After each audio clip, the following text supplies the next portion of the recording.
Mpendwa mfuatiliaji wa mfululizo wa masomo ya mwongozo wa kujifunza Biblia, ninakusalimu kwa jina lipitalo majina yote. Hili ni jina la Bwana wetu Yesu Kristo na si jina la mtu awaye yote. Karibu katika mfululizo wa masomo haya ya mwongozo wa kujifunza Biblia, hii ikiwa ni robo ya kwanza mwaka 2026. Robo inayosema kuunganisha mbingu na dunia. Kristo katika Wafilipi na Wakolosai. Hili ni somo la 7, wenyeji wa mbinguni. Na leo ikiwa ni Februari 12 katika siku ya Alhamis, tutaenda kuangazia mada ndogo inayosema mambo muhimu kwa ajili ya kuridhika. Soma kitabu cha Wafilipi sura ile ya 4 aya ya 10 hadi 13 na aya 19. Ni mambo gani muhimu ambayo Paulo anafunua kwa ajili ya maisha ya kuridhika yenye furaha? Wakati hali mbaya zaidi zinapotokea, njaa, ugonjwa, jeraha, hasara, mtu huanza kutafakari juu ya mambo ambayo kwa kweli ni muhimu na kutafakari baraka ambazo kwa kawaida huchukuliwa kuwa za kawaida. Tunapodhiliwa, Wafilipi 4:12, tukiwa na uhitaji au kubakia karibu bila kitu, ndipo imani inapofanya iwezekane kushinda hali ngumu. Kinyume chake, tunapoishi kwa kufanikiwa, tunapaswa kutambua daima kwamba mafanikio hayo yanaweza kutoweka mara moja. Tazama Mithali 23 aya 5.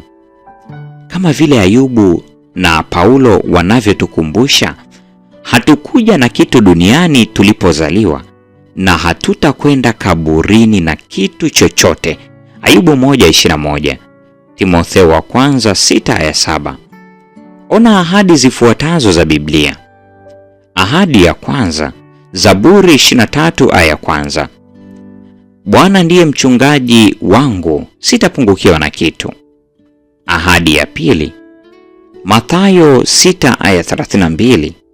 Baba yenu wa mbinguni anajua ya kuwa mnahitaji hayo yote.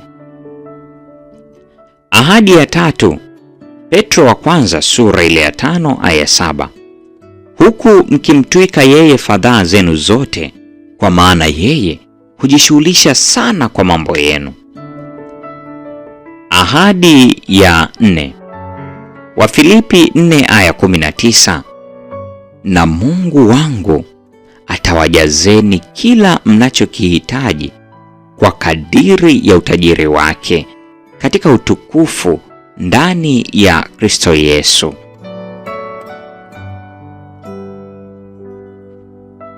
Na jambo la ajabu kuliko yote, nayaweza mambo yote katika yeye anitiaye nguvu. Wafilipi sura ile ya 4 ya 13. Labda hakuna hata mmoja wetu anayeweza kufahamu kikamilifu kile mambo yote yanachojumuisha. Kwa hakika, kama ilivyo kwa ombi lolote la msaada na nguvu za Mungu, ni lazima tuombe kwa kupatana na mapenzi yake.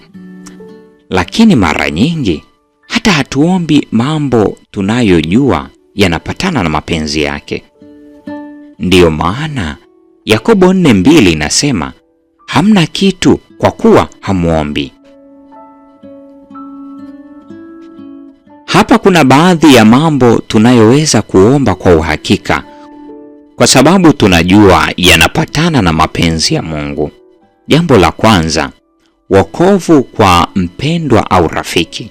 Timotheo wa kwanza sura ile ya 2 ya 3 na ya 4. Jambo la pili, ujasiri wa kushiriki imani yetu.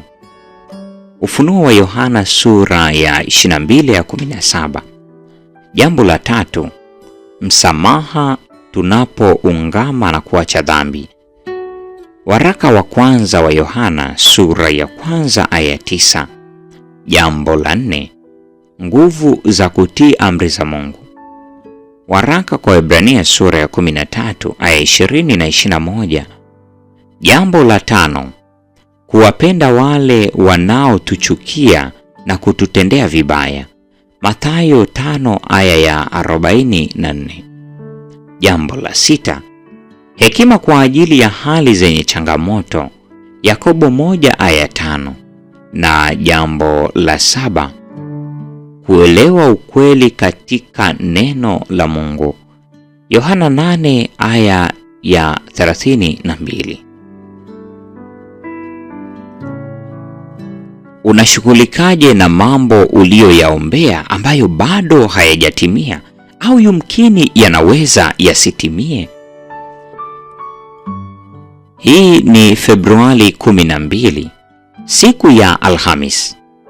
Tukiendelea kujifunza somo hili la 7 linalosema wenyeji wa mbinguni. Na leo tukiangazia mada muhimu isemayo mambo muhimu kwa ajili ya kuridhika. Katika siku ya Ijumaa tutajifunza zaidi. Na kwa nukta hiyo ndio tunakuwa tumefikia tamati ya tafakari ya mada hii siku ya leo. Mungu atubariki sote na nikutakie wakati mwema wenye tafakari.